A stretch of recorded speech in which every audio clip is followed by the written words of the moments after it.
Kate Falcha, welcome to Irish Granny Helen. Welcome to Debbra Lupien, voice of the Akashic Records. Welcome back. Hey there, good to see you. Hey, you've got this weird, creepy thing behind your shoulder. I just I noticed. know. Isn't that creepy? I didn't. We were talking before we started to record. I was so intent on our conversation. I didn't even look at the background. Yes, and it's really persuasive. It looks quite a bit like what the book is about. Yeah. Well, do you see the sign? No, I can't. I'm not close enough. Ah, okay. It's a location sign. It says Point Pleasant, West Virginia. Oh, okay, Mothman okay. sighted 1966, I think it says. Yeah. So what we're talking about here is this book, The Mothman Prophecies. And with any luck at all, by the time we actually upload this, the book will have gone through several videos, and people will know what we're talking about. And I highly recommend you watch those videos, please. Somebody must. But anyway, I will summarize a little bit. Uh, in the mid to late 60s, in this little town in West Virginia, people started seeing this I don't know what to call it, entity. Yeah. Thing. And some people called it Mothman, although the wings were described more like a bat. And it was like a person with these wings, 10 feet wide wings, and red burning eyes, sometimes no head. And often people could not distinguish facial features, which is really interesting because, sorry, I've got an itchy nose. Along a lore, going back a long, long time, there are stories like this and stories of demons and those sorts of entities. And often you can't make out their face. It's there, but you just can't make it out. I think Yeah. that's interesting. That Well, they're similarity, disguising themselves. I guess. And this thing was seen by a lot of people. It creates this abnormal state of fear. You're frozen in place, that fight or flight, response. And people started having horrible nightmares and an increase or the first time getting psychic abilities. And it was accompanied by a lot of UFO sightings, a lot of weird lights bouncing around, orbs in the distance, just paranormal activity, a lot of it. And the people would not talk about it the way they would today. It was considered, you would be written off as cuckoo, Hmm. or would destroy your professional reputation. A lot of people were religious. This is West Virginia, and so between all of those different reservations that people had, there was much less openness about it. Now, today, people are still hesitant, but I think they're a lot more willing to talk. People will tell you, "Oh yeah, I saw a UFO." Nobody hesitates to say that. Well, I don't know anybody who hesitates to say that. I'm sure there are clusters of people for whom it's still forbidden Yeah. topic, but don't you find that people are more open? Certain people, not everybody, but tends to be the people that we associate with are. Yeah, you kind of choose your crowd, right? Yeah. Right. So here's a question. Mm. I've heard stories, I've heard what you said, but nowhere in there did I hear you talk about any deaths or kidnappings or anything that this Oh creature no, yeah, did. yeah, no. There were abductions. There were Okay. UFO contactees. People were abducted. People had horrible memories of what happened to them. The classic story. So here's what the assumption is. The assumption is that in modern times, and this is just one theory, in modern times, the UFO phenomenon is something very old, and it manifests according to the time period that it presents itself. So way, way, way, way, way in ancient times, it would be gods in the sky because people were more inclined to believe that, right? And now we're very technological. So it presents as technological stuff, experiments, science, flying vehicles, that kind of thing. People are, at the time that this happened, which was, the mid 60s, people were just beginning to experience abductions and animal mutilations and missing time and weird things parked in the middle of the road. You come around a corner in a country road and there's something weird in the middle of the road. And the descriptions are endless. One, an egg, a gigantic egg with little people outside of it, or what was the one thing? I thought it was so funny. It was a something you'd use in the house, but it was sideways and it was giant and it was blocking the road. This creature would fly over people's cars and keep up with people's cars, and they'd be going 100 miles an hour on these country roads, and it wouldn't flap its wings. It would just, it's really creepy. Yeah, really creepy. Yeah. So now we're used to these stories. And in fact, abductions rarely happen anymore. It was like a period of time where they happened a lot. And whatever the object of the abductions was, and there's a lot of theories about that, they having to do with reproduction and hybridization and collection of DNA. That's done now. That program is over. That project is over. Not to say it never happens, but much fewer amounts. And now we're at the point where they're interacting and openly with the military. So you get the Nimitz affair that happened in 2004 off the coast of San Diego. The Tic Tacs, when they say Tic Tac, they're talking about something kind of like a giant cigar, only shorter than a cigar, like one of those candies, only giant. Mm-hmm. And it flew down from outer space. They were tracking it on radar. It was outside the atmosphere and came down and went into the water and back out and up. And it toyed with Top Guns that they sent up after it. And this was in front of all the Navy brass. I'm not making this up, and this is not a conspiracy theory. The Navy talked about it in congressional hearings, and it's been announced by the Pentagon that this happened. And they don't know what to say. They released at the time, not recently. I don't know what they released recently. It was nothing earth-shattering. It was old stuff. But at the time, they released radar video. So you could see them on the cockpit radar of the airplanes that were chasing them. And on the radar down below on the boat, this was like 14 boats. It was part of a gigantic naval rehearsal for going to the Mideast. And the Nimitz was the big airplane carrier, right? But they're always accompanied by a bunch of different boats, fancy boats, and a submarine. I mean, it was a big deal, and they're all verified. They're all seeing this, and it's on video, and they've kept the recordings, and sure enough, this is what they saw. And it kind of went over like a lead balloon in the public. People are still wringing their hands about disclosure. Well, what is this but disclosure? When the military comes out and says, we don't know what this is. We couldn't even chase it. They scared our top guns. And they interviewed these top guns, and they looked like they wanted to fall through the floor and die rather than talk. They looked so uncomfortable. And they admitted, we were scared. These things were doing maneuvers that were not in, Newtonian physics, that they defied physics as we know it. Okay. So having said that,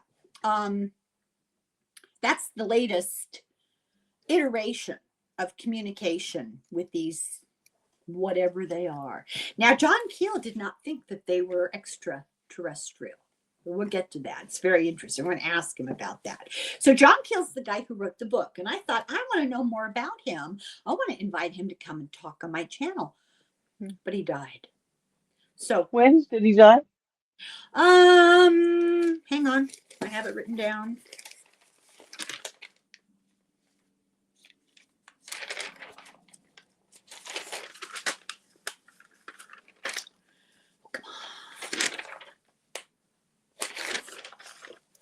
Oh, no wonder this doesn't make any sense. That's Hanson. I'm looking at this like, what psychological what? That's so funny. Okay, let me get the. Okay, here we go. He died in.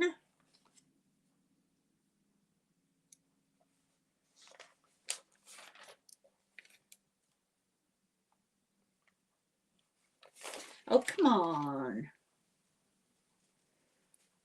Well, I wrote it down here somewhere. I just can't read my handwriting. It's so typical. Yeah, I can't read my handwriting. I guess I didn't write the date down right here. Let me look it up for you very quickly. Did you know John Mack? No, I don't think he did. John Mack would have been busy writing about Lawrence of Arabia. Okay, This was 2009. Yeah, he didn't get approached about this stuff. Okay, he died in 2009. Yeah, I just got that. July 3rd, which is why I thought I'd do it this time of. Okay. Yeah. So, no, John Mack started being sent to the people who were experiencing abductions in around the 80s. Okay. Yeah. Okay. So now I have a big gigantic mess of notes here. They're all out of order. Okay. So John Keel was a very interesting person. Shall we talk to him? Yes, let's do that. Okay. So my first question for him is that when he was a child, he was like this prodigy. You don't meet a lot of children like this. He loved to read. He loved to write.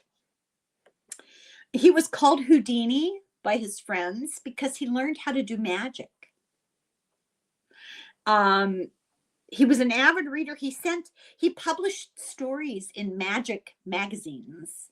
You know, they have professional magazines for professional magicians. At the age of 12, he published an article in one of these magazines. So my question to him is, how did he get interested in, is that a past life thing, the magic thing? So, John Keel, can you tell us your interest in magic, where that came from? Was it past life, or was it something that sparked your interest in this present life, or your most present life? The present What's that life? about? Yeah, well, last life anyway. What was it about magic that fascinated you? Where did that come from? He just had an insatiable curiosity, and he liked the fact that you had this what seemed like a power, even though it really wasn't a power. But to the average person, it seemed like you had some kind of magical power. And he liked that concept. Okay.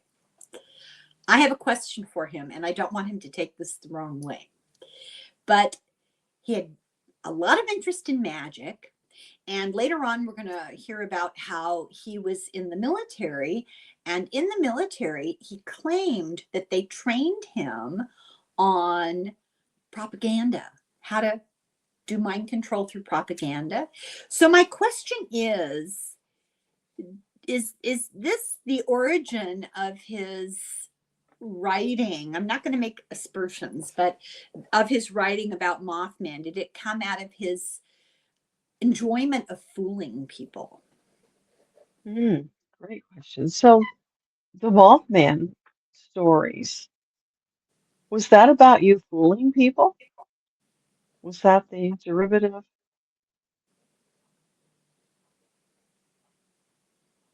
No, he had insatiable curiosity. It was a story. It was out there. It's one of those myths like Bigfoot. And he liked those kinds of stories. He liked pursuing them. So it's not that he was trying to do something nefarious. Okay. So this is a really serious question that's not going to sound all that serious. You're going to laugh, but when he was 17, he moved to New York City and got an apartment in Greenwich Village and got a job working for a poetry magazine. What planet was this on? Because are you kidding me? You couldn't support yourself or get an apartment or even find a job at the age of 17 today in Manhattan. You just couldn't. No. Is he aware of how times have changed? So are you aware the irony that what you did as a 17-year-old would not be possible today? That it has changed that drastically? Well, he's seen it in kind of a big picture way. He doesn't really spend a lot of time looking at the details, but yeah, he knows the world has changed drastically. But he says in some ways it has, but in some ways it really hasn't.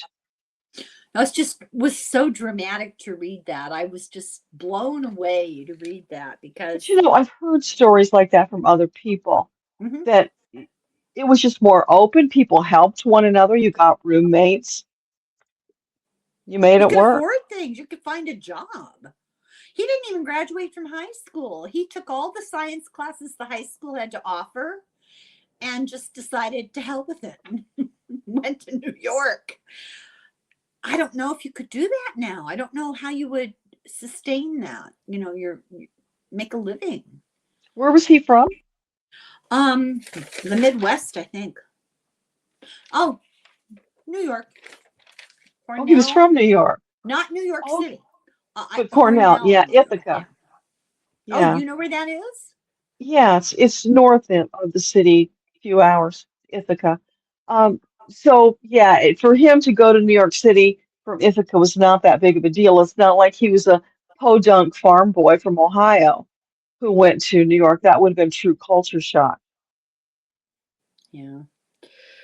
So he worked for a while. He got drafted for the Korean War, but he got assigned to the Armed Forces Network. So really, he didn't really fight in the war. Lucky for him, right? He worked in the, like, he wrote radio programs and he wrote things for the newspaper.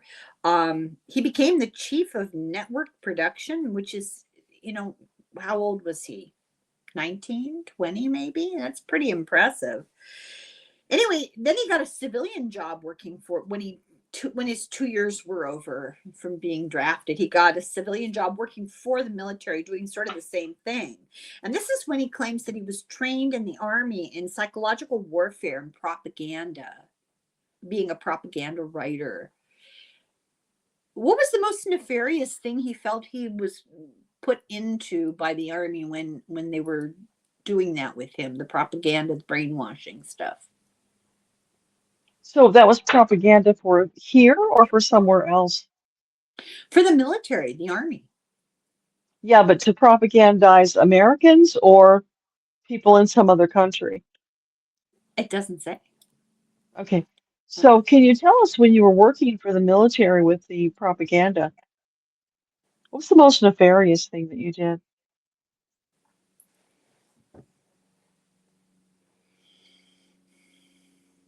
That actually came later when he helped to gaslight people into thinking that what they saw was fantasy, not real, with regard to UFOs. Oh, so the military was already involved at that point.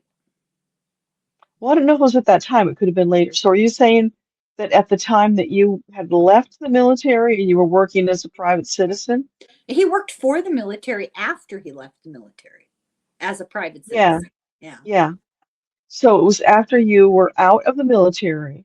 Was it at that time or was it sometime later? Yeah, it was sometime later. It wasn't immediately because he didn't jump from one to the other that quickly. There was a progression that he went Oh, through. oh, okay. All right. That wasn't clear. Um, So he traveled a lot because he was a foreign correspondent, and he was in Paris, Berlin, Rome, Egypt. Which city did he like the best of those cities?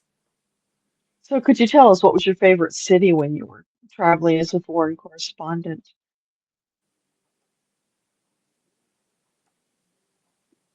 He really liked Paris.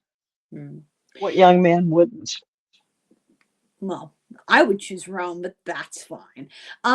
He was in Berlin, and I'm curious how badly off was Berlin even then? Maybe 10 years after the war. Was it still trying to recover? So what was Berlin like when you were visiting there? Shell-shocked is how he would describe a lot of the people. They were still trying to come to terms with what they had been through. It had this surreal feeling like, did that really happen? Was that just a bad dream? Did he meet any people that he knew overtly were Nazis in the war? Did you meet anybody that you know was a Nazi during the war?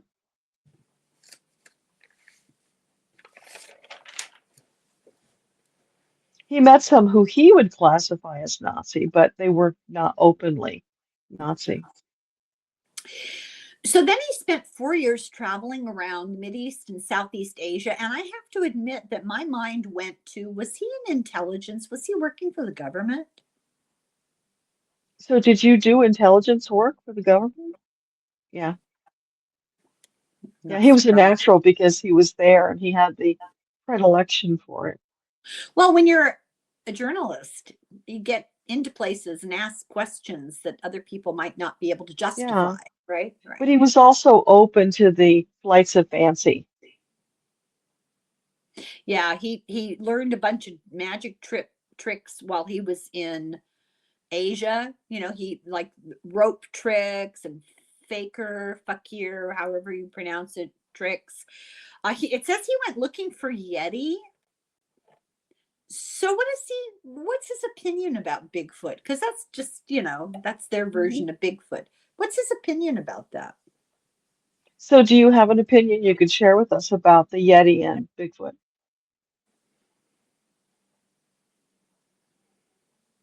He believes it was real, is real.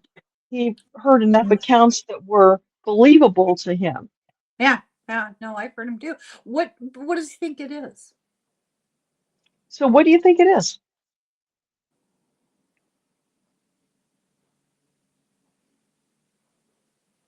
It's a creature that has managed to survive, hidden from most people, although they're seen once in a while. But there's a small enclave that still survive. They're out there. They've just And gotten they're very good at, associated with very almost always when people see Sasquatch, they see UFOs at the same time. They see orbs and lights in the woods. Weird paranormal type of things happen. And these creatures seem to be able to be invisible because they'll hear them up close and see nothing. Then they'll see them, and then they'll see them, they shape shift, or they does he Mhm. think they're interdimensional? It's vibrational frequency. They're Yeah, able to raise their that's what frequency. interdimensional is. Yeah. Yeah, so Yeah. we don't see them when they raise the frequency to a certain level, but then they can lower it, interact. It's really interesting. So then he wrote for television, and there was a whole big long list of shows that he wrote for that I've never heard of because they were too early, for me to know about. But then I got down to, he wrote for Get Smart, he wrote for The Monkeys, and he wrote for Lost in Space. So I want to know, was Get Smart as were those people that were in that show as smart and wry as they appeared in the show, because he wrote them? So did that reflect their personalities? Was Don Adams that smart? Oh, so that I wasn't sure where you were going with that. So would you say that the cast of Get Smart were really quite intelligent people? Specifically Don Adams, was he an intelligent man? Yes, because you've got to have that certain edge to be able to play somebody as a bumbler. Yeah. It's harder to do comedy and it's harder to pretend to be dumb. What comes to mind is Borat. He's Yeah. very smart, but he always acts like a fool. It's interesting that, and another one would be, although this isn't entirely true because it's generalization, but Robin Williams did a lot of, you know, I want to say stupid roles, but he did more serious ones too. So it's not a totally fair comparison. Um, the monkeys, what was that like? So what was it like working with monkeys? They were young gentlemen. It was fun. They had a great sense of humor. They were very willing to put themselves out there and do things that made themselves look dumb. They made quite a good living at it. It was Yeah, they for did. them, it was a big break, and they were grateful. They realized how lucky they were. You know the tall guy with the dark hair who always wore the knit cap? What was his name? Michael Nesmith, Did you know? his mother invented whiteout. Yes. How Yeah, weird is that? It's just like a small world, right? it's It's just so a weird. random thing. Yeah, Yes, yes, so that's like random. Jack Black's mother invented, I think it was Post-it notes or Post-its, something. yeah. No, Romy and Michelle did. Do Okay. you remember? Do you remember that movie? Vaguely, I didn't really Oh my watch it God, well. that's such a funny movie. There are these two kind of airhead friends, and they went to I don't know, a reunion, I think, and everyone is bragging about all their accomplishments, and so they said, "Oh well, we invented post-its." Very funny. Jack Black. Now is Jack Black, is he the one who's very vocal politically? He's somewhat, but you might be thinking of Zach Galifianakis. He's very political. There's Jack Black and there's a Jack White. And I can't, Oh, I don't know, White. yeah, I can't remember which is which ever. I'm so confused. But anyway, it doesn't matter. Um, let's see. He wrote, oh, he wanted to write for Playboy. They had a contest so that you could get an article in Playboy, and he didn't, he got rejected. But the contest was write about UFOs, and it got him interested. So what was it about them that intrigued him? Just the unknown? So tell us, what was it that caught your attention about the UFOs? He just felt a resonance with it. He knew it was true, and he was fascinated because so many people didn't want to believe. They were closed-minded about it, Mm-hmm. and that caused him to want to investigate it all the more because there was that pushback, you know? Yeah, yeah. He What was a rebel. yeah, I understand that motivation. What was it like talking to all these contactees and witnesses? That must have been such an odd experience. So tell us about your experience talking to all of the people who had been contacted, who had been abducted when you were gathering all your data. Some of them were flakes, but most of them were just average people who'd had an extraordinary experience. So that was quite fascinating. And it was like following the trail of breadcrumbs. That's what captured my attention. When he went to Point Pleasant, because he heard rumors, of this Mothman character, he befriended a woman who worked at the local little newspaper. Her name was Mary Hire. And I just wonder if you could talk a little bit about her and what their relationship was, because they seemed like they worked together a lot. How did that unfold? So tell us about your relationship with Mary from the diner in Point No, Pleasant. from that newspaper. From the newspaper? Yeah, she worked for the newspaper. Okay, so Mary from the newspaper in Point Pleasant.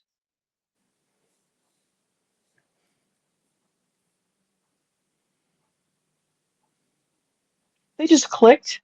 They had similar interests, somewhat similar backgrounds. They both had fascination with the UFOs. So they were buddies. Doesn't feel like it was romantic. And I didn't get It was that impression friends, either. Yeah, no. They seemed more like partners, business partners, colleagues. kind of. Yeah, colleagues. That's a Yeah. good word for it. Did you know he's called the Hunter S. Thompson of paranormal writers? Does he know that? Did you know they've called you the Hunter Thompson of paranormal? Yeah, he thought that was pretty cool. It is very cool. That's an honor. Um, did he ever expect, that the men in black thing? He invented that term, men in black. This is where it comes from, is this Mhm. Point Pleasant experience. How surprising is that for him? So, what's your take on how the men in black took off and took over the culture? Oh, he was thrilled. It was just one of those things that just kind of came by itself, and it felt so perfect. And then the proof is in the pudding that it stuck culturally. So he met a few of these weirdos, these creatures. Can he talk a little bit more about that? I mean, he describes it in the book, but what's it like to be up close and personal with something that's not really human? So, can you tell us about that? What was it like to be in the vicinity, the near vicinity of something that's not human? Well, fascinating for sure. A little intimidating in the beginning, but he got over that. They treated him very respectfully. There was an exchange of information, so they became like colleagues. So the message that we get over and over and over in a variety of different encounters and in a variety of ways is that they were here to warn us about our behavior, basically, that we're like the juvenile delinquents of the cosmos, that we're so unevolved and we do such reprehensible things to ourselves, each other, the planet, and they're trying to intervene and mitigate the damage that we do. Would he say that that's essentially what's going on? So, what do you say about that? Are they here to sort of be gatekeepers? Is that your understanding? Not so much gatekeepers, because that would imply that they were in some way controlling you, but more to provide guidance, insight, to help nudge you in the right direction and hoping that everything would work out, sharing their wisdom and experience, hoping that it would wake you up. So I feel like we're generalizing because I'm under the impression that there's more than one brand, more than one kind, Yeah. Um, he didn't believe they were extraterrestrial. What's his opinion now? So, what is your opinion about these beings now? Do you believe that they were extraterrestrials?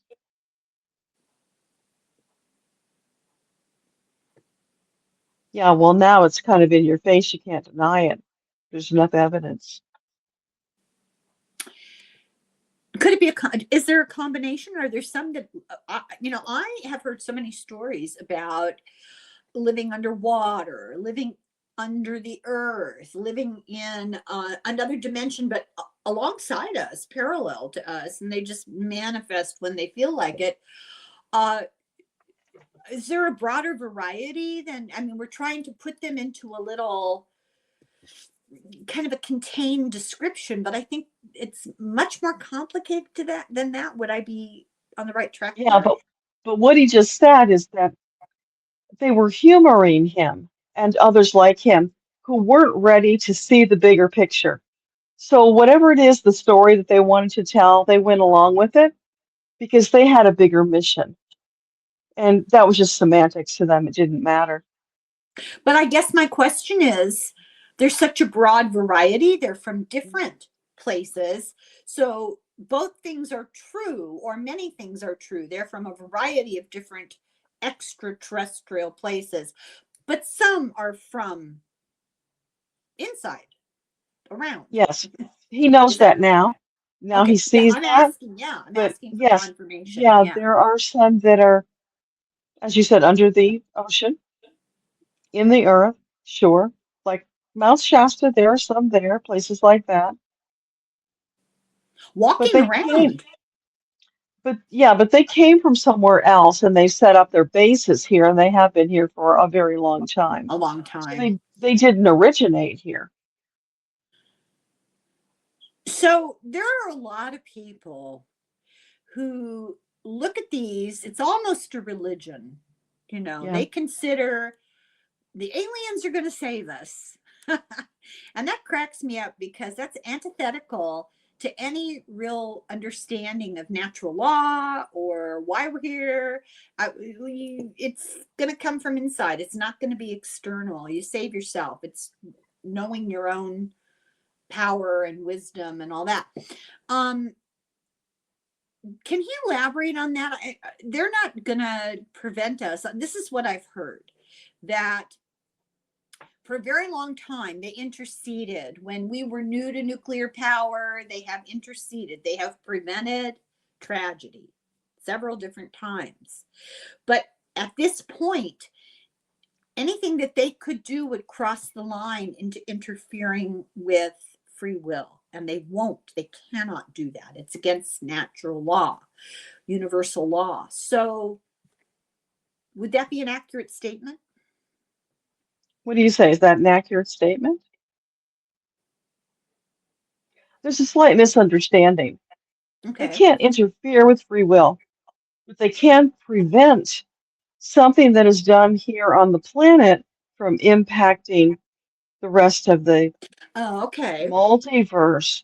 Okay. So we can blow ourselves up, but if we were to do something that would have a negative impact further off of our planet, they can stop that because it's like they're galactic police in that respect. So, would he be willing to say, are any global leaders part alien or all alien, hybrid, or accounting accountable to aliens? Okay, so that's a kind of a three-parter. So, Yeah, yeah, it is. yeah. So would you say any of the world leaders that you are aware of, are any of them alien?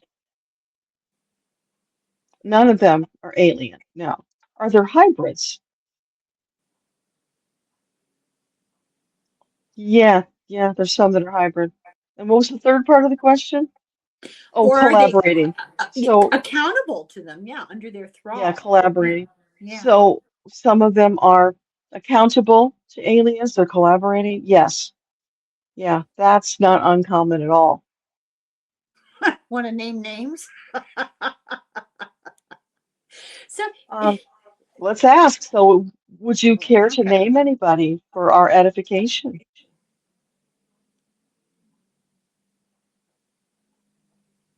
He would love to. He really would love to, but it wouldn't be helpful. Well, I'm not surprised. I was a Yeah. shot in the dark. So, Mm. so here's a little twist of a question. So there's been a lot of talk lately about the Antichrist. Could he shine some light on what that really means? Is there an entity that's human, hybrid, or else something else that really is that malicious and has nefarious goals for people who's here right now? Hmm. So, what do you say about that? Is there an antichrist, or what you would understand to be an antichrist, on the planet right now? Yes, most certainly. Is Yes. there more And than is one? this, oh, great question. Is there more than one?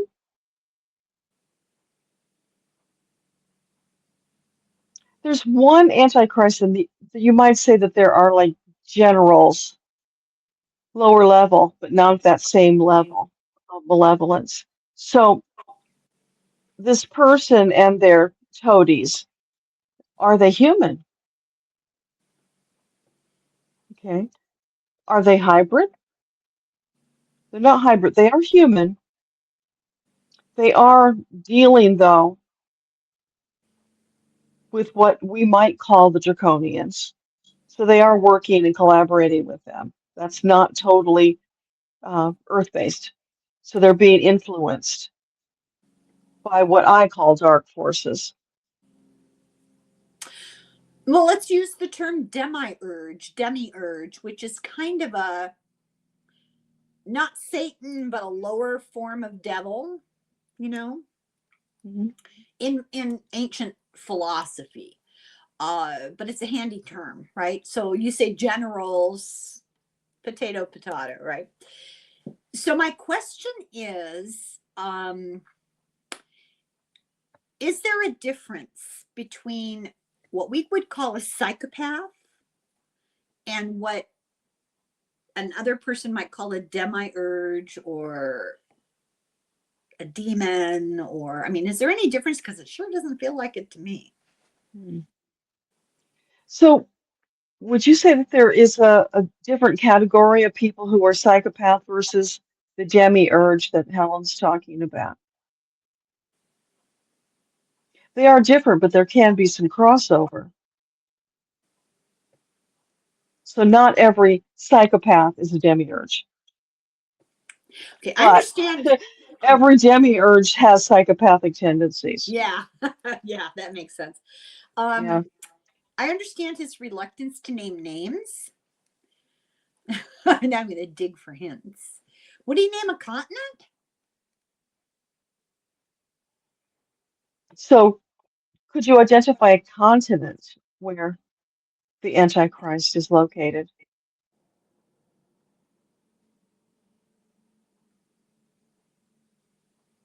North America.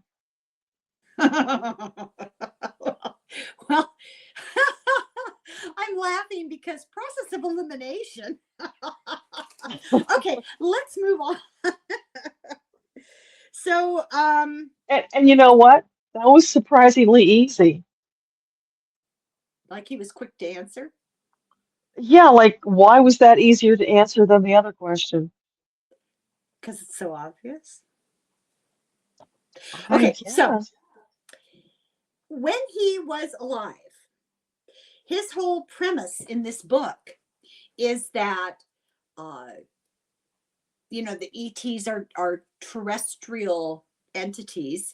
He agreed with Jacques Vallée. Jacques Vallée wrote that book, Passport to Magonia, and he takes all of the mythology, fairy tales, lore, and connects them all and says, this is just different in those days because that's what people would understand. They wouldn't understand a flying saucer. And then in this period of time, Mary kept appearing to people because people were super religious, but they wouldn't understand, a flying saucer. And now we see flying saucers, but it's all the same thing. Now, whether or not they're originating from Earth or elsewhere, is that part of it true that they're all different manifestations of the same thing adjusted for the time period? So what do you say to that? Different manifestations adjusted for time period. Is that the truth?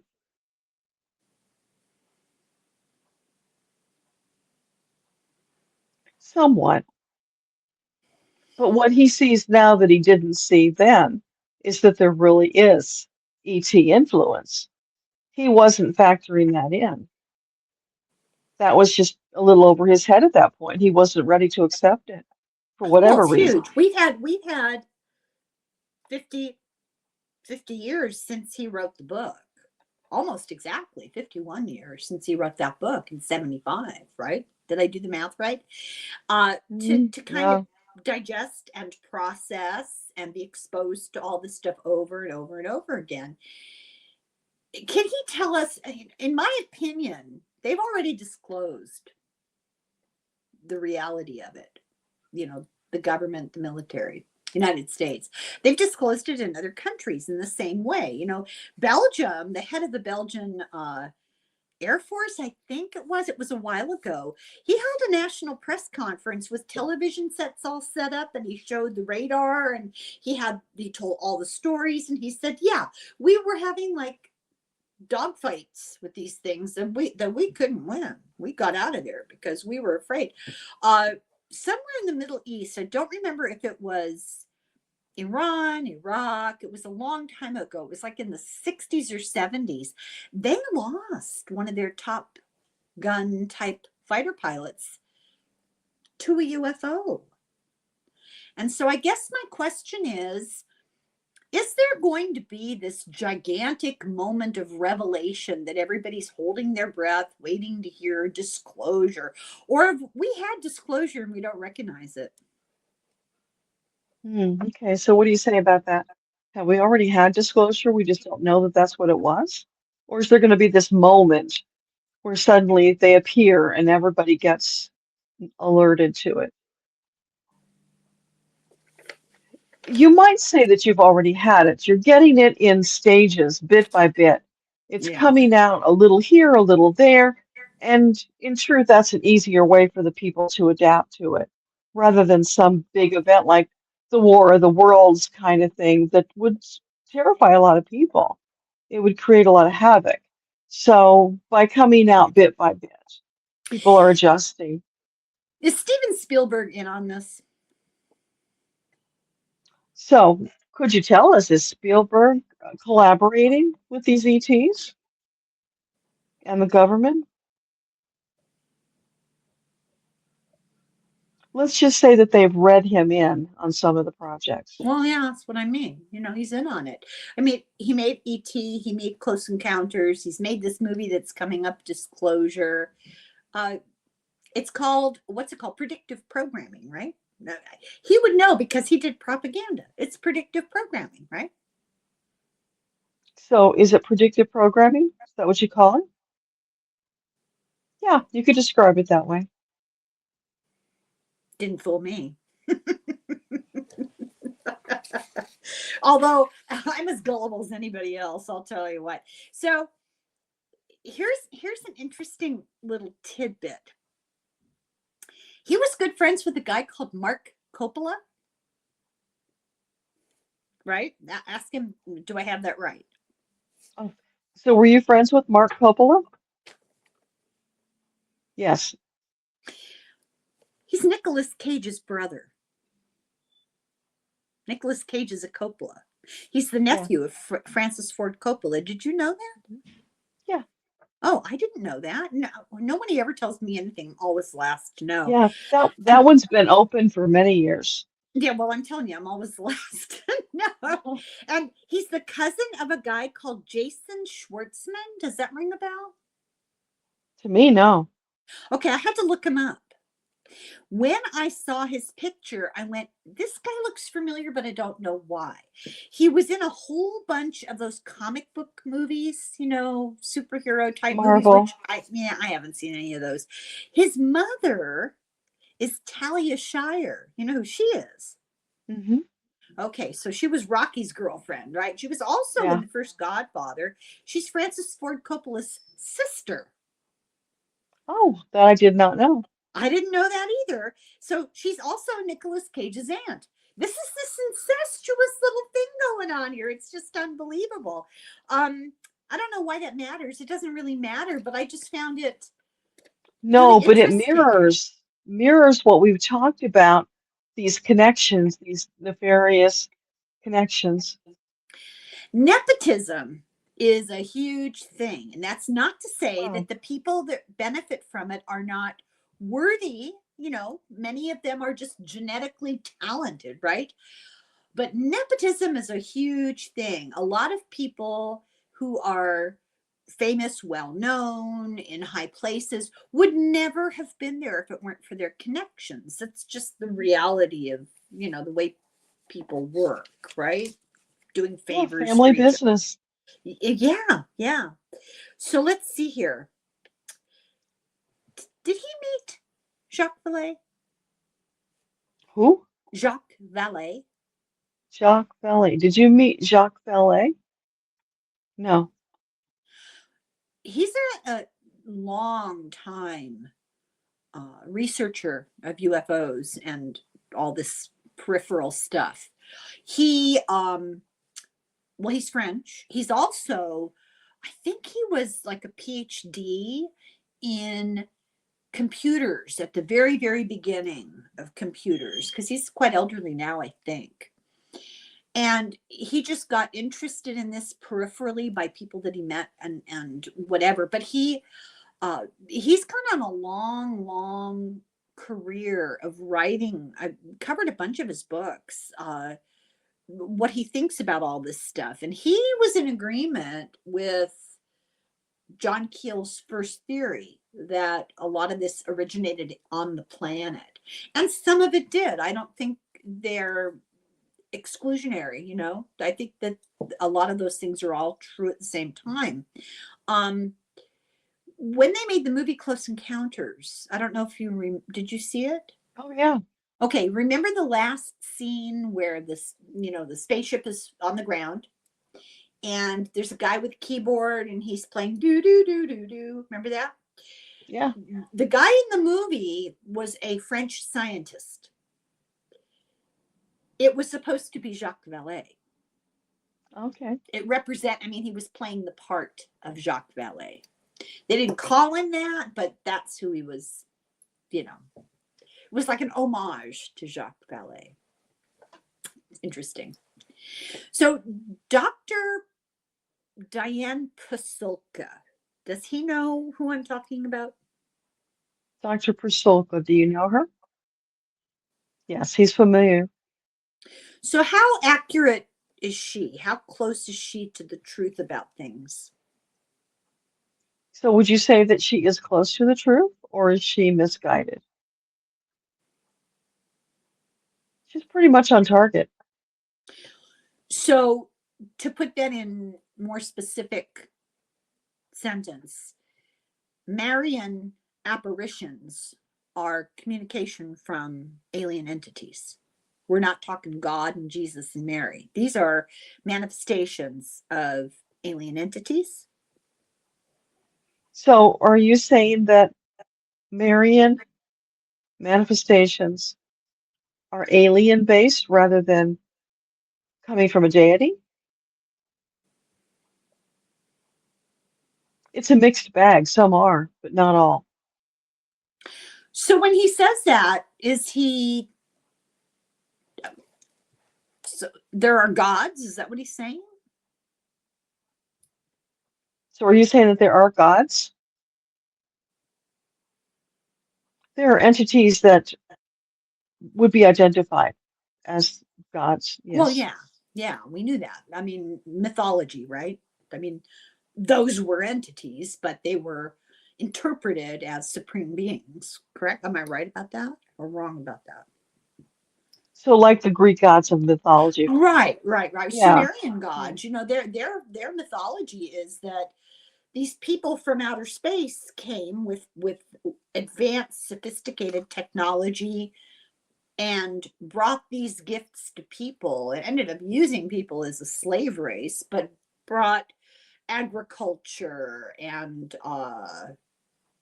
animal husbandry and that kind of thing, writing and to people. So they worship them as gods, but they were just from someplace else. Is he saying that?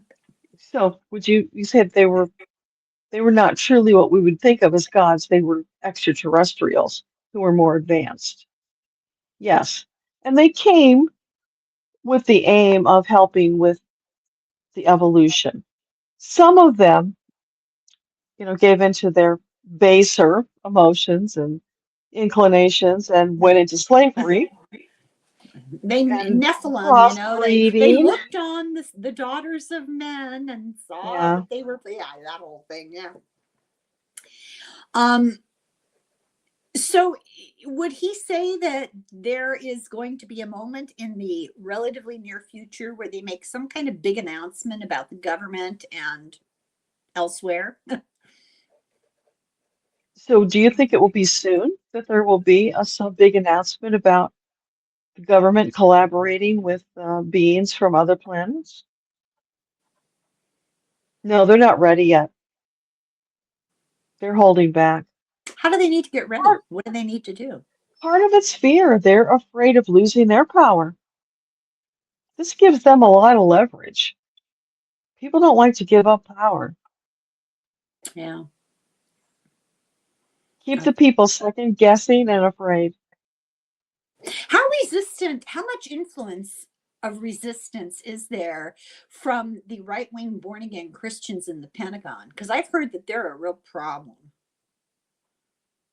So what about the right-wing Christians in the Pentagon? Are they throwing a monkey wrench into the plans? They have their own agenda. And the Pentagon is working at cross purposes with itself right now. There's dissension among the ranks. There's no cohesiveness because they don't have a leader who can wrangle them and take control of the situation. So it's chaos right now, Pentagon. So this is a little bit off the topic, but not really, because we're talking about uh, religions uh, kind of controlling people, you know. Mhm. This might actually be rhetorical because I think it might have already happened. But is there going to be a big schism in the Catholic Church? So do you see in the future that there's going to be a schism in the Catholic Church? Undoubtedly, it has to happen at some point. It It's kind of already inevitable. has happened. You saw what happened last week in Switzerland? No. Oh, this is great stuff. I'm going to make a video. Stay tuned.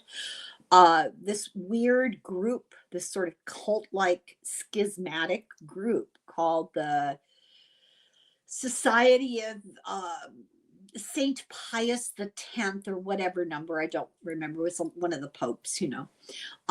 It's a very ultra traditionalist minority of the church, right?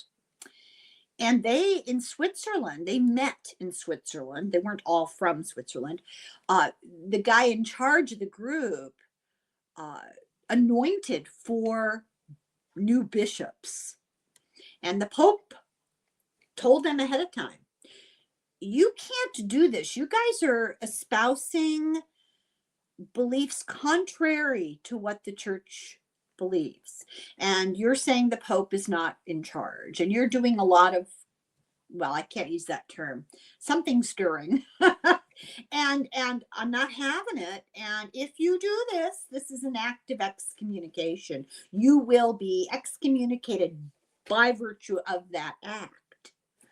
And they did it. So it's a schism. So that's why I said I think it's already happened. But we also have, there's that group, and they're batshit crazy. And then there's another group called Opus Dei. And the guy that started that group finagled a sort of quasi official role and title within the church so that it's really difficult to squish them down Yeah. because they claim that they're okay and that they've been sanctioned and everything. So it's hard for the Pope to, you know, get any control over them. And they're the ones who wear hair shirts and beat themselves. They Yeah. flagellate them. I mean, it's just Yeah, insane. they're infiltrators. That's So really hard to get rid of. yeah, and here's my question. Are those two groups going to create the ultimate split in the Catholic Church? Hmm. Do you think those two groups, the Opus Dei and the, what was their name?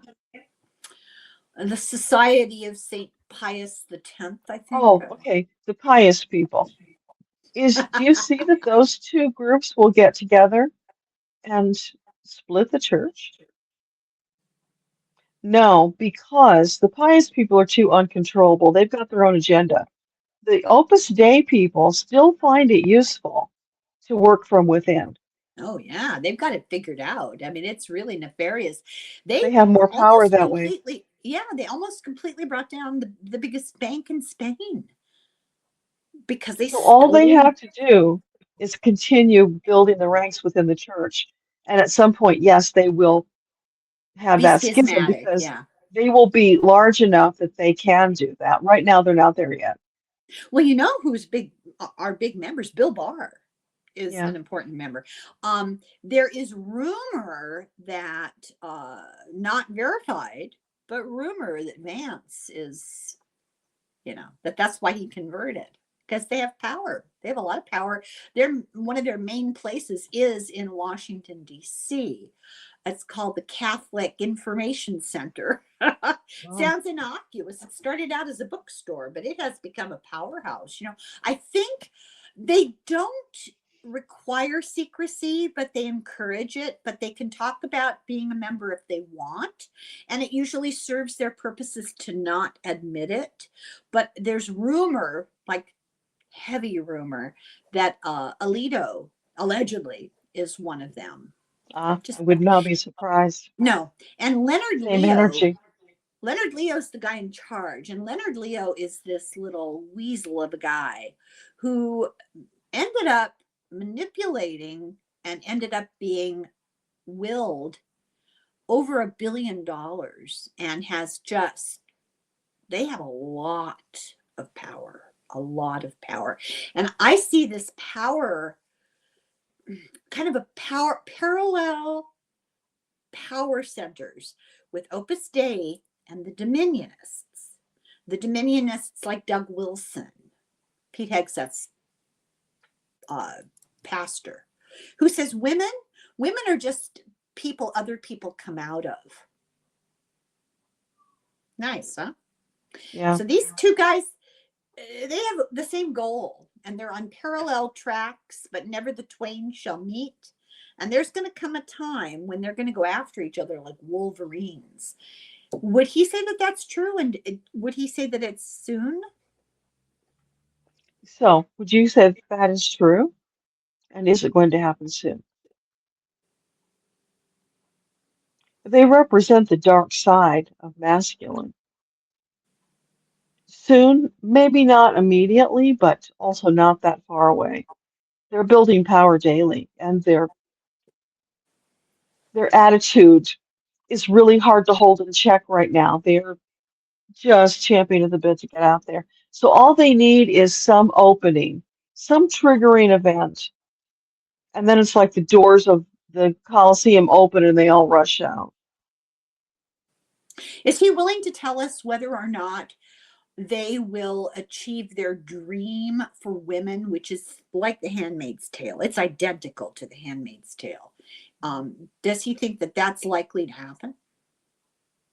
Do you think it's likely to happen that they will achieve dominating women to the point of the Handmaid's Tale metaphor?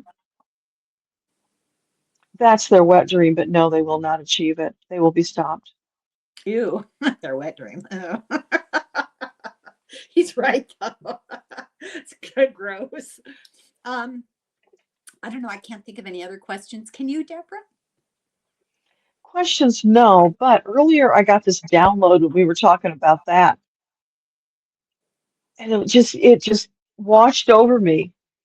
That's a hologram that the ETs are using to distract people so that when they come in and they are gathering people up and doing their whatever they're doing, that's just a distraction to keep them scared, making them vulnerable. And That makes sense. Yeah. that's why it glides and you don't see the wings moving. I forgot to ask the most important question. Duh. So all of this was by way of the prophecy part. All of these apparitions, the uptick of paranormal events and psychic events and stuff. The theory that kind of circulates around all of this is that these were omens of this bridge collapse. There was a bridge, a suspension bridge in Point Pleasant that went across the Ohio River to Ohio. And it was the worst bridge disaster in the history of the United States. And this all happened right before the disaster and stopped afterwards. So my question is, was that an intentional were those intentional omens, The warnings? bridge collapse or the sightings? All of these things were omens that the Okay. bridge collapse disaster was going to happen. Okay. So would you say that all of the paranormal activity were functioning as omens to let people know something was coming, which culminated in the bridge collapse?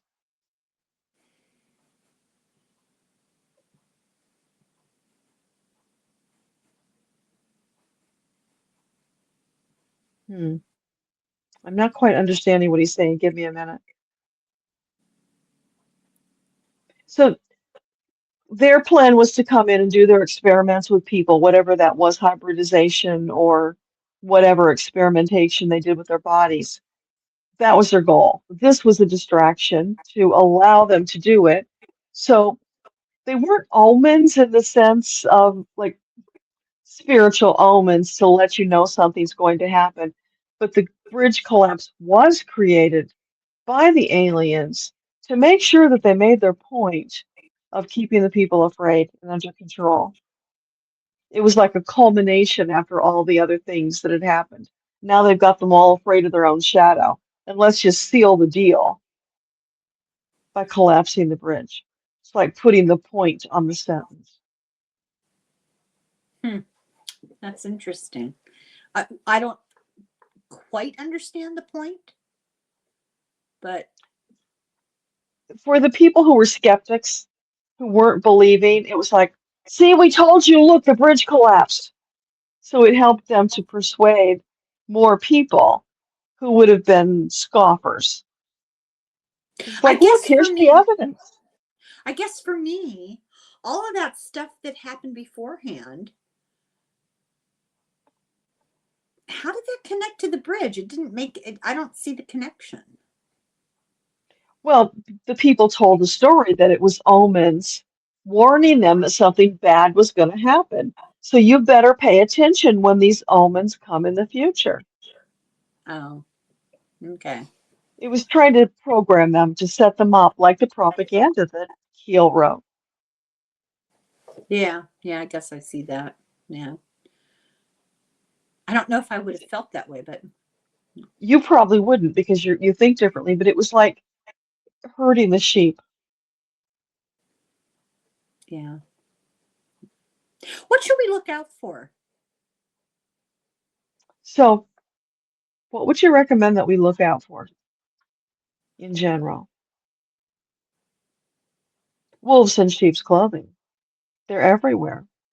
Be Yeah, well, discerning. Use your own common sense. If something seems to be too good to be true, it is. People need to come back to understanding and trusting their own guidance system because they've gotten so far flung from it. They don't even trust what they're getting anymore. There's a lot of confusion. And of course, that's what they were trying to create. so I have one more question, but I want to do it off the record. Okay. Okay. So this has been really interesting. I really appreciate this. I please tell him that I'm very sad that he died before I could have him come on my channel and meet him and talk with him because I know it would be fascinating. I'm so interested in what he did. So I'm just did he have to die right before I had the chance? Darn it. Well, what he says is that he would not have been able to be as open before, where now he's free to say whatever he wants. Oh, that's true. No repercussions, huh? Oh, lucky you. Yeah. Well, I appreciate that. Thank you very much. Tell him thank you very, very much. It's been Thank fun, you, really Josh. We entertaining. appreciate it. Yeah. Yeah. Thank you He very much, really had Deborah. an energy of forthrightness Hmm. and not playing games, willing No, to no, answer the questions as the best he could. not a lot of ego, which kind of surprised me. You know, kind of matter of fact. It was interesting. It wasn't what I Yeah. expected. Yeah, Yeah. I Well, like to once you're talk in to him. spirit, ego's not really a factor when you're in spirit. Although sometimes we'll talk to somebody and they're still maintaining some of that human Oh, ego. we've had But some yeah, interesting conversations with yeah, gigantic but egos. Are you kidding? Oh yeah, my he's gosh. past that. So, Yeah, yeah. and really feels like wanting to help us sort this out. I feel like we got some interesting information. Yeah. I don't know. I don't find the prospect of disclosure. I don't find that in any way shocking or disturbing. Or I almost feel like we've probably met people who were hybrid or Oh alien yeah. and didn't realize it. So what is there to be afraid of? Yeah, but you are not the typical citizen. There's a lot of people that are just so focused on existing, getting by. They don't have time to delve into all these esoteric topics like you do. So Yeah, but some are that's just intentional. clueless. Yeah, but that's intentional for a lot of people. It's not that they wouldn't if they could, but if you're scrambling for survival, you're exhausted. If you're working two jobs and you have Yeah, children, what are you going to read Plato? I don't think so. it's not an option. They just have No. to do what they can. And so those people might be caught totally off guard and could drive some of them mad Well, I'll if tell they're you, the not ones that are prepared. going to lose it are the religious people are going to absolutely lose their what, you know. You know what? I want a front row seat for that. Pardon? I want a front row seat for that. That will be satisfying. I'm making the popcorn right now. No. And I think we need to be discerning. I don't think that we should assume that what we're seeing and hearing is actually accurate. Not that I don't think that there's real stuff there and that there's stuff to be disclosed, but we're going to be manipulated in a big way. Yes.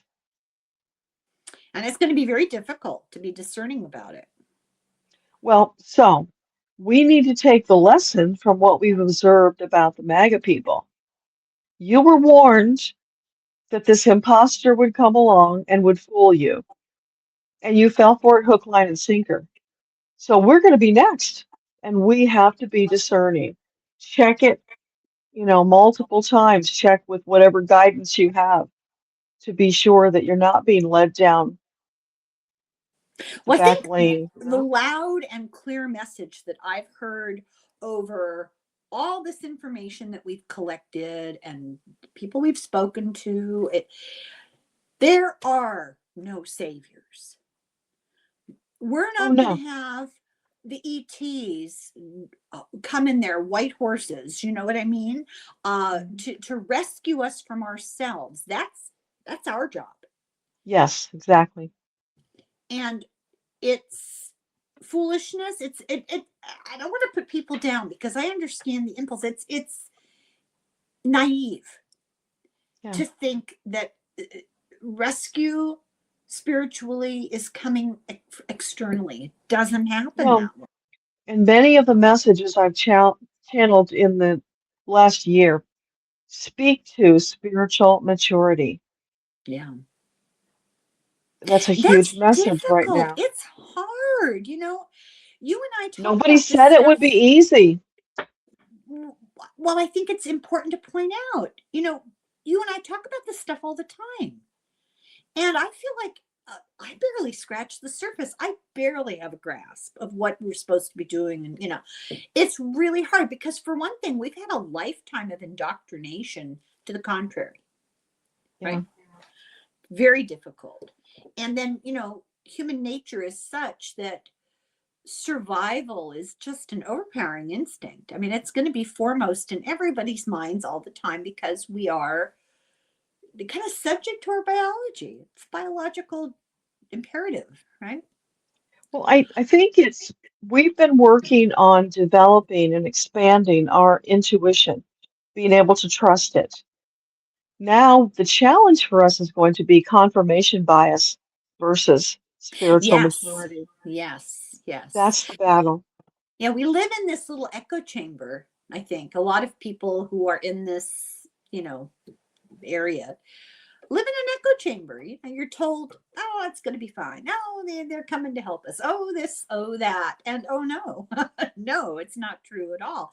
The harsh reality is the ancients had a better grasp on it than we do. They Yeah. really did, which is astounding. And I can remember in college being forced, I mean, at gunpoint, to take philosophy and to take classical literature and thinking, oh my God, this is just unbearable. I really hated it. And I still would not read a Greek play to save my life. But knowing the philosophy behind it and their belief system behind it is really interesting because they were far more sophisticated than we pretend to be. You Yeah. know? Yeah. It's Well, a humbling. great example is Edgar Casey. Yeah. He told us he was the incarnation of Plato, Oh, right? did he tell us that? So I don't know. he He he did. did, yes. Mm, So think about this, going from Plato, who we would think was pretty far advanced for the people at that time. He was way ahead of the curve. And then Edgar Casey comes in, and yes, he was ahead of the curve, but not as much as Plato. The times were different. the times were different, and part of his purpose was different. He Yeah. was a healer, and that was really his focus, right? I mean, they spent an awful lot of time. But he had a deep interest in Atlantis and extraterrestrials Yeah. and many esoteric things. I remember reading a lot about Edgar Cayce, you know, The Sleeping Prophet, that book, reading about him when I was, I don't know, maybe 11 or 12, because I was into all this spooky stuff, right? And I remember uh, reading about, he had maps in his book of what he saw the world looking like when what was going to happen happened, right? So he was talking about inundation and loss of coastline and changing shapes of continents and fire.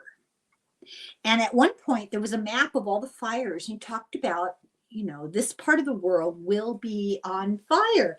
And I can remember talking about it with friends and people in my family, and they all thought I was crazy. Oh, that will never happen. And it had a ring of truth for me. So I just assumed, okay, well, I'm paranoid. I'm into all this spooky stuff and I'm paranoid. So, of course, I want to believe it and I believe it. But he was right. Yeah, Yeah. not about everything, but a lot. Nobody is perfect. We're human. You know, you're going to Yeah. misinterpret. You might be told the right thing, but you misinterpret. Yeah. Uh, yeah, it's really interesting. So I like to think that we've been doing the work, preparing ourselves for this time so that we might follow in the footsteps of Casey, see the truth, and share it with whoever wants to hear it to help us all get through this challenging time. What else are we doing if not that? Well, I don't give myself that much credit, so maybe I won't be following in his footsteps. Maybe I'll be crawling behind him. I, you know, I feel like I have a lot to learn. You are like the lighthouse, beaming the light for the people who are out there wandering in the dark. Here's the information if you want it. Read this book. That's my motto. Read this book. Yeah. Yeah. Yeah. And, you know, I don't think it's such a terrible thing if all the power goes out and you don't have a TV or a computer to watch. You might have to read a book. Oh, God. That's why I hang on to a lot of my books. I have a lot of old books that, you know, I'm not going to read them again, but I might if there was nothing else to do. Yeah. No more new books. I can't keep up with the new books. That's the real challenge. I just finished reading oh, I'll tell you about it later. I'm reading a book right now that's about this thick. I've been afraid to look at how many pages it has. And it's written by two psychiatrists. One of them is always on TV shows as the expert. His name, I'm going to get this wrong, but I think it's like Gary Brucata, something like that. Something Burgal? similar. No, not Burgal. No, Burcato. It's very Italian last name. Okay. And he's a forensic. No, Gary Burghoff was radar. No.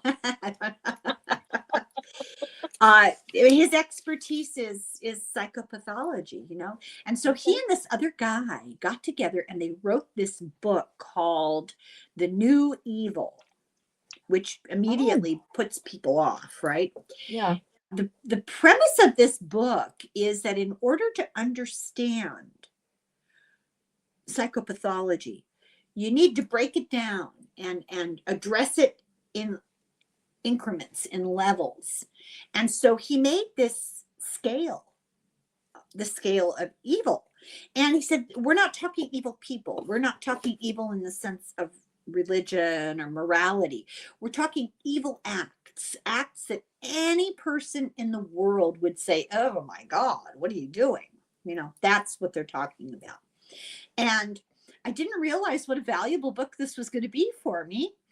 I just like the title of it and I like the work he's done. And I thought, okay, this might be interesting. It's far more interesting than I expected. It's a bit of a heavy read. It's, full of psychological terms. And sometimes I feel like, oh, I've got to reread those sentences again. Yeah. But they divide all these problems into levels, type 1 and 2, 3 and 4, 5, and it goes on for quite a bit. And for each division, they do a one or two examples from real crimes. So, Denise and I do that, psychos and psychics, right? And I don't know what's wrong with me. I volunteered to do the research. Boy, was I stupid. Don't tell her I said that. I've already told her.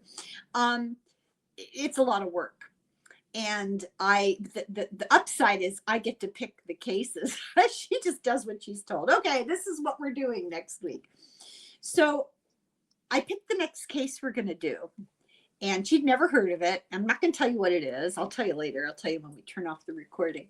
And it's just unbelievable. And we're not talking unbelievable blood and gore. We're talking unbelievable, the psychology. Oh my God. Mm-hmm. And so I'm reading this book the other day and I just finished doing notes on it. And I just felt a little unfinished. Like, you could have watched Dateline and you might know as much, right? And I turned the page and the next level of criminal is this case. And I went, oh, I'm so happy. I got some good stuff. Yeah, really good stuff. So is it like Silence of the Lambs kind of level? Oh, there's everything you can think of. No, I mean the one that you're talking about. No, that would be kind of like Ed Gein, Ed Gein, the guy that made people suits. No, it's not goryish like that. It's con artist manipulation. No, I was thinking the case you're talking about is the perpetrator of the same caliber as the doctor from Silence of the Lambs, Hannibal Lecter, because he was a psychopath. No, Okay. yes, but no, this is a different, it's very, it's a really sophisticated scale. And Okay. sometimes it's really subtle. Sometimes I have to think now, why did that one end up there and this one ended up down here? You really have to think about it. It's got to do with motivation, with the psychology of the perpetrator. Are they committing this crime because the victim is in the way of their further plans? Are they doing it because they're jealous? Are they doing it for revenge? Are they doing it because they just don't care? Not even a consideration. Or do they enjoy it? Now, that's a whole other level of psychopathy. It's really interesting. No, this is manipulation at its best. I'll tell you about it. It's just unbelievable. Okay, so we're done. Yeah. Thank you, Deborah. This was fun. Yeah, it was fun. Really interesting, huh? Yeah. Okay. I hope everybody enjoyed it. I'll just repeat for you, Deborah, how much we all appreciate what you do. People write to me all the time. Oh, we love when you get together with Deborah. So thank you. I'm Yeah, really my happy. pleasure. We're just having a good time. Yeah, it is fun. So thank you everybody for watching, and we'll be back with more Slug Foil Slunch. Yeah, bye.